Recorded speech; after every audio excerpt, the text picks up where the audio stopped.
You guys ready? Okay. All right, cool. Welcome, everybody. Welcome to performance number 2. Once again, I want to acknowledge everyone involved in this. My name is Victor Haskins. This project is called ImproviStory. It is a sound-driven, multidisciplinary improvisational unit. And we have Mr. Monte, Meoleaeke A Jones doing improvised movement. We have Mr. Kevin LaMarr Jones doing improvised movement. And I've produced a variety of video footage for us to tell a story or maybe suggest a story. So we are improvising, and this is ImproviStory. So we're going to perform, and at the conclusion of this performance, we're going to have time for a talkback with you all, the audience members. So if you want to ask questions, then we will field questions about things you might want to ask about. So without further ado, we'll begin.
All right, y'all. Wonderful, wonderful. Well, thank you again for everyone who tuned into this live stream, as well as those who tuned into the last live stream. We really appreciate your attention and checking out what it is we're doing.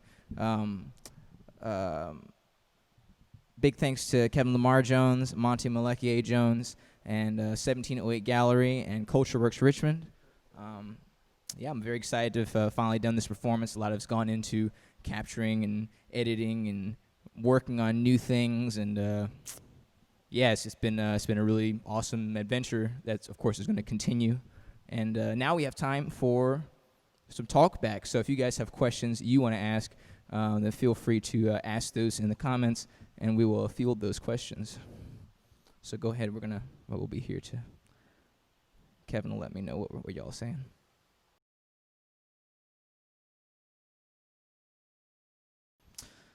Okay, that's a good question. So the question was, repeat it to me, Kevin.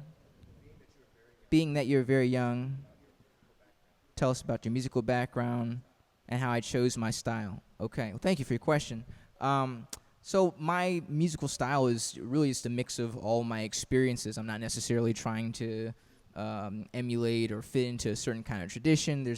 I listen to lots of different kinds of music, as well as I'm influenced by different things in general, whether they're other art things or things I've experienced. I used to play a lot of video games when I was younger, and so thinking about music and how it underscores things, there's a very specific kind of experience you want to have when you're playing a video game. If you go from one area to another, then the music is going to dictate, like, danger's happening, or you have low health or something like that, So a similar kind of programmatic idea is kind of infused in all the music that I do, whether it's in an ensemble setting or this setting where I'm kind of in control of all the sound making.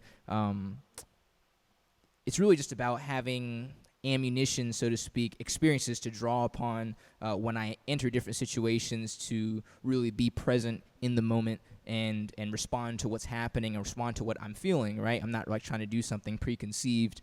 I am a planner as a person. I like to plan things, but when I'm playing or I'm doing music, the things I enjoy the most are things that are varied and diverse and unexpected, not so much everything completely scripted out. That's why improvisation is such an integral part of my work, as well as just life in general, being able to improvise and not go with whatever the script is. That's a super useful skill, and makes life fun,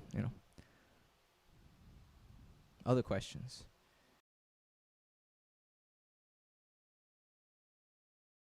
Yeah, that's a good question. The colors of, I guess I'll answer that in general. I mean, there's a variety of colors that are happening. So the narrative, actually, that's a very interesting thing as to how this project kind of came about. So this mode of performance, obviously, I've done it before, but it's always trying to figure out how to dial into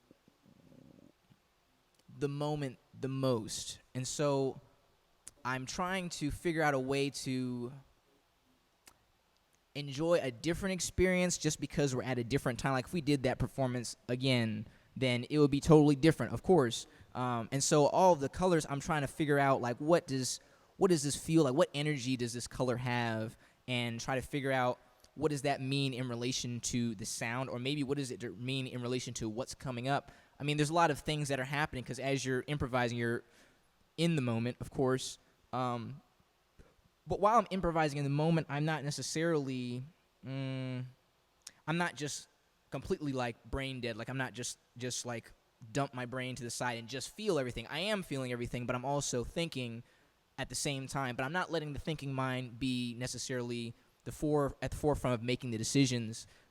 But it is useful in order to do more complex things and to not do things that are just muscle memory, to really choose a different path based on how things feel right now and figure out what is that.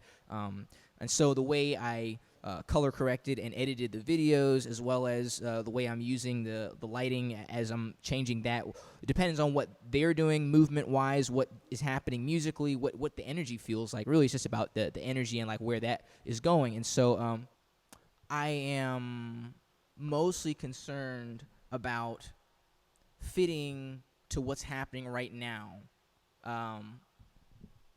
And I think I'm able to do that just well with having a flexible lighting rig that I can change the lights as, and of course, as I'm changing things, as I'm making choices, those choices are now changing what was going to happen. So if I change the lighting, all of a sudden it's like, oh, well, now that lighting was maybe being changed to fit a certain energy, but maybe also it's transmitting energy, and so therefore it's changing how I'm feeling at the moment. So now we're going to go in a totally different way. And the same thing with the musical choices I'm making.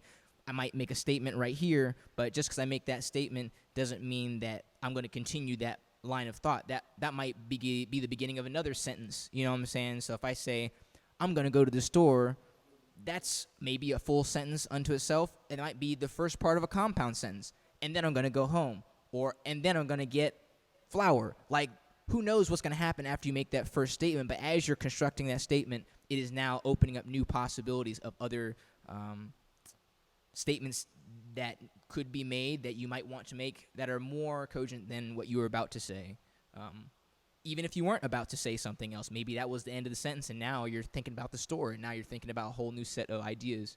So I'm trying to leave this open to be interpreted that way. Even the video clips, I spent time editing and re-editing video clips and like thinking about like when I might play them at different times.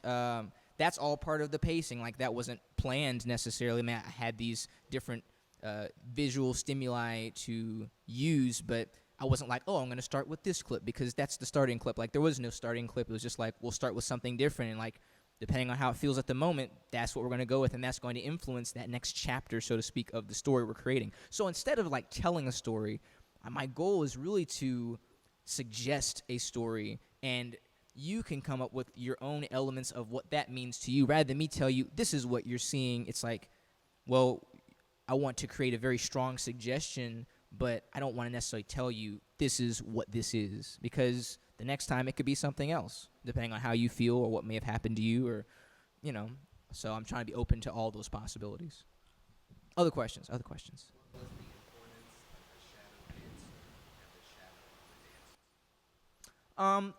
That's a kind of a theme that I explore with this project, is having this kind of silhouetted figure happening, is instead of having, if we think about the different elements which are present when you're experiencing a performance, like in this particular situation, we had to think of a lot of different things that we had to address, because you're not here live, you're not here watching everything, right? So we have, wherever we point this camera for the live stream, that's what you will experience. So it's very important that we kind of set everything in such a way where you can receive that experience, and so it can be as effective as possible. And so if we could see everyone's faces and like the details of what's happening, then there might be a more maybe theatrical aspect that we're inviting, and maybe I don't want that to be a part of it necessarily. Maybe it's just like their movement, and so by silhouetting them, then the specifics of like maybe there's like a logo or something like that on someone's like shirt, or like, you know, the way some, I mean, that's part of our own expression, but I'm almost like obscuring some things in order for us to focus on other things more directly. And so thinking about, just like a director, like that's what the maybe most exciting thing about like using the video is just like thinking about these different shots and how they invoke different emotions within myself. It's just like, well, what do I want to see? And like, whatever you end up showing, like there's other things happening, but like instead of filming all those things, I'm saying, look at this right here. And the same thing with, and thanks to Kevin for operating the camera at the same time as dancing. We're all just juggling all kinds of hats here. But that's an important thing of like what you show someone. You don't just like do everything you can do all the time. You just say a specific thing because you want them to experience that. And so that was the significance of the silhouetted shadows.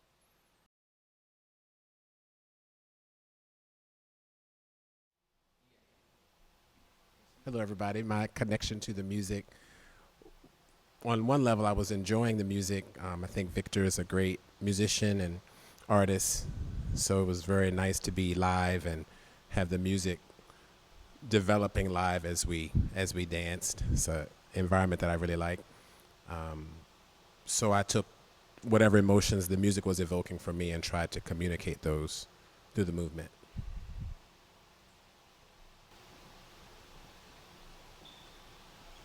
My connection to the music was living in the moment. It's a complete improvisation. So when I'm dancing, I'm becoming another instrument within the musical sound that is going on as far as, what I'm hearing. And so I'm using my medium as another art platform to make sound or make music, whether it's visual or